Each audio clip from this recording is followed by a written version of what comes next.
नमस्ते दोस्तों। आज हम बात करेंगे अहंकार के बारे में। ईगो जिसको बोलते हैं। हर इंसान का अपना जीवन होता है, लाइफ होता है।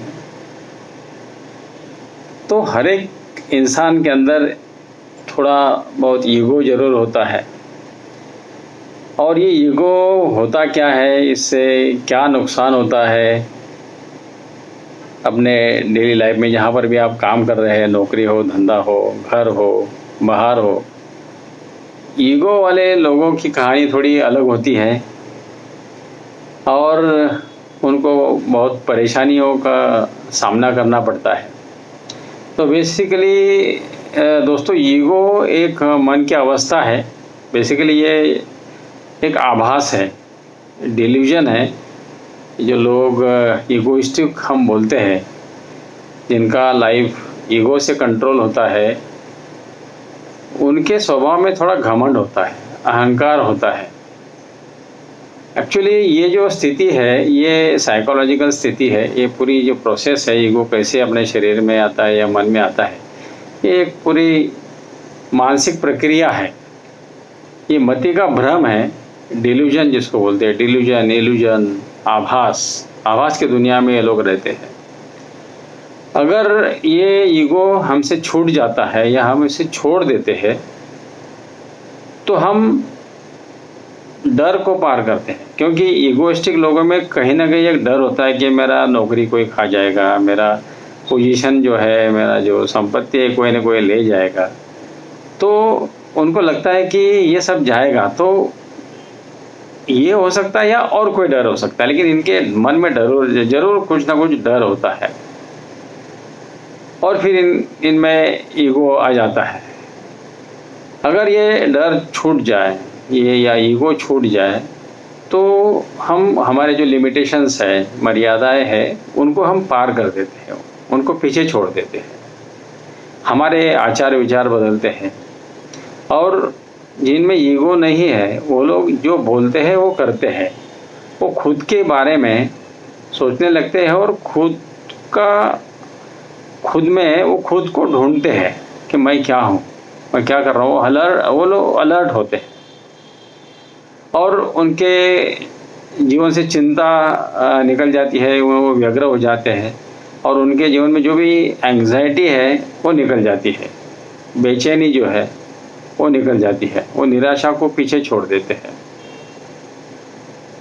तो ईगो जो है वो जितना जल्दी छूटेगा उतना अच्छा है। क्योंकि हम ये जो डर है, एंग्जाइटी है, इससे हम फ्री हो जाते हैं। और किसी भी बात को हम जब करते हैं तो खुद को भूल के करते हैं। मतलब उस एक आध चीज़ को करना है तो पूरी शक्ति उसमें डालते हैं किसी डर के बिना।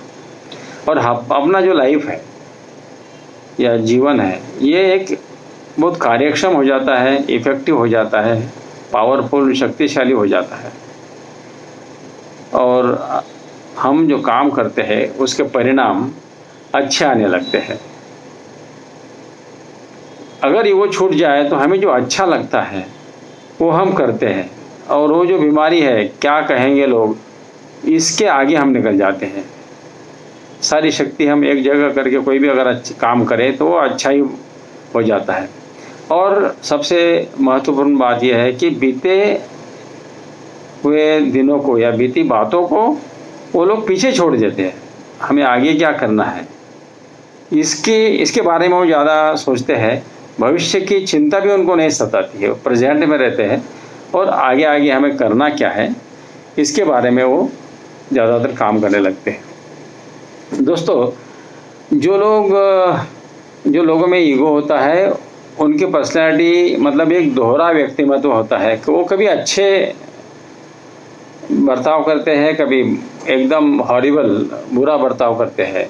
तो ऐसे लोगों को जिनमें ज़्यादा ही ईगो है, वो लोग नास्टी है। नास्टी मतलब बहुत खराब स्वभाव के लोग होते हैं। ये लोग ढूंढते हैं कि जो भी गड़बड़ हुआ है काम में या जो भी एक दोष है, ब्लेम है, वो मैं किसके ऊपर डालूं। वो ऐसा बकरा ढूंढते रहते हैं और हरदम यही चीज़ में रहते हैं कि मैं ये जो ब्लेम है किसके ऊपर डालूँ, इसी सोच में वो उसी वहाँ पर ही घूमते रहते हैं। और वो अपना बेसिकली उनका स्वभाव भी थोड़ा थोड़ा बदलते रहता है। कभी आप प्रेडिक्ट नहीं कर सकते ये अभी मैं मिलने जाऊँ इसको तो ये कैसा बिहेव करेगा, कोई कुछ बोल नहीं सकते, क्योंकि ये दोहरा व्यक्तिमत्व वाले लोग होते हैं। इन लोगों को जो ईगो है, अहंकार है, इनको बेसिकली इनके पर्सनालिटी को ये खोखला बना देता है। और ऐसा देखा गया है कि जिनके माँ बाप अहंकारी है तो बच्चे भी नॉर्मली अहंकारी हो जाते हैं, ये देखा गया है। तो दोस्तों अभी इसमें क्या है कि इसमें ईगो छोड़ने के लिए ऐसा कोई फार्मूला नहीं है, 2+2=4 ऐसा कुछ नहीं है। ये खुद के ऊपर काम करना है, आपको खुद को समझना है, खुद पर ध्यान दें। थोड़ा सा आपको एक्सेप्टेंस लेवल थोड़ा बढ़ाना पड़ता है कि आगे आगे पीछे मतलब सामने क्या हो रहा है, समाज में क्या हो रहा है, थोड़ा अलर्ट रहना पड़ता है। और बेसिकली ये अहंकारी लोग अपनी गलती कभी मानते नहीं है। तो आपका एक्सेप्टेंस लेवल जब बढ़ेगा और आपकी किधर गलती हो जाती है तो आप उसको मानना चालू कर देते हैं। और गलती अगर है तो उसको मानने में कोई हर्ज नहीं है। और आपको जैसे समझ आता है कि मैं थोड़ा गलत तो नहीं बिहेव कर रहा, अगर आपको ऐसा लगता है तो वही वो एंट्री पॉइंट होता है ईगो का। तो ताबड़तोब उसके ऊपर एक्शन लेना जरूरी है, उधर ही उसको ताबड़तोब किल कर देने का। ये ईगो ने अगर आपके मन में अगर घर कर दिया तो उधर रहता है और पनपने लगता है, तो उसको एंट्री ही करने मत दो। अहंकार को, घमंड के ऊपर आपको ध्यान देना पड़ेगा, क्योंकि ये बेहोशी की हालत है। जो लोग ईगो में जीते हैं वो बेहोश रहते हैं, उनमें होश का अभाव होता है और वही अहंकार है। होश का अभाव होना मतलब अहंकार और वही ईगो है। तो मन को शांति से देखना है कि चाहे मेरे चारों ओर क्या चल रहा है, और सामने वाले की बातों का आपको सुनना पड़ेगा। बेहोशी से होश में आना है और ईमानदारी से खुद को देख लो, मैं क्या कर रहा हूँ, गलत है क्या, सच है झूठ है, अच्छा है बुरा है। जैसे ही आपको समझ में आता है इस चीज़ में अहंकार है तो ताबड़तोब आपको एक्शन मोड में आना है और अलर्ट होके ईगो को, अहंकार को उधर ही आपको ख़त्म कर देना है। हिम्मत करेंगे तो हो जाएगा ये। इसी समय इसको मैं अगर किल कर दूंगा तो अच्छा है। ये अगर आप प्रैक्टिस करते हैं तो ये ईगो से आप हरदम दूर रह सकते हैं। इतना आसान भी नहीं और इतना मुश्किल भी नहीं है। तो एक तरफा ना सोचे, वन साइडेड व्यू अगर जो लेते हैं कि मैं बोलता हूँ वही सच है, तो वहाँ पर ईगो जरूर जाएगा। तो एक तरफा ना सोचे, सामने वाले की भी थोड़ी बातें सुननी चाहिए। और जब भी आपकी कोई तारीफ़ करे तो आपको बहुत अलर्ट रहना है, क्योंकि तारीफ़ जैसे कोई कर देता है तो ईगो भी उसके साथ साथ में अपने स्वभाव में एंट्री करने लगता है। ये पूरी मनोवैज्ञानिक प्रक्रिया है। इसलिए हमें डाउन टू अर्थ होना ज़रूरी है। एक कल्पना कीजिए कि जनरल मैनेजर किसी प्लान में या किसी डिपार्टमेंट में जा रहे हैं, किसी प्लान में जहाँ पे एक मजदूर अपना एक बोझ उठा रहा है और वो गिरते गिरते थोड़ा सा काम कर रहा है कि अभी उसको लगेगा कि मैं गिर रहा हूँ या उसको बोझ उठाने तकलीफ है। अगर जनरल मैनेजर या कोई बड़े पद वाला आदमी अगर बाजू से जाता है, उसको हेल्प करता है, उसको गिरने से बचाता है, उसका जो बोझ है उसको एक हाथ लगाता है थोड़ा सा, तो उसी समय उस जनरल मैनेजर का अहंकार शून्य हो जाता है। उसको समझ में आता है कि इस आदमी को क्या तकलीफ है, और देखने वाले भी उस जनरल मैनेजर का नाम लेते हैं कि कितना डाउन टू अर्थ है, कितनी सरलता से अपना जीवन जी रहा है। तो ये सब चीज़ें अपने स्वभाव में लानी है, सामने वालों को समझना है। क्योंकि बेसिकली जो बड़े बड़े पद पे जो लोग होते हैं, चेयरमैन है, एग्जीक्यूटिव डायरेक्टर है, डायरेक्टर जो भी है, इन लोगों में बहुत पावर रहता है। तो इन लोगों में ईगो ज़्यादा जल्दी एंट्री करता है, क्योंकि उनको ज़बरदस्ती सबको उसकी अप्रिशिएट करना पड़ता है, उनको प्रशंसा करनी पड़ती है, तो इनमें ईगो वो जल्दी घुस जाता है। और कुछ कुछ लोग बहुत डाउन टू अर्थ भी होते हैं इसमें, तो उनका नाम हो जाता है। जो ऐसे नहीं है, उनका रिटायरमेंट के बाद में सब लोग नाम खराब बोल दे, यार क्या आदमी था ये, मतलब उनका नाम अच्छे से कोई लेता नहीं है।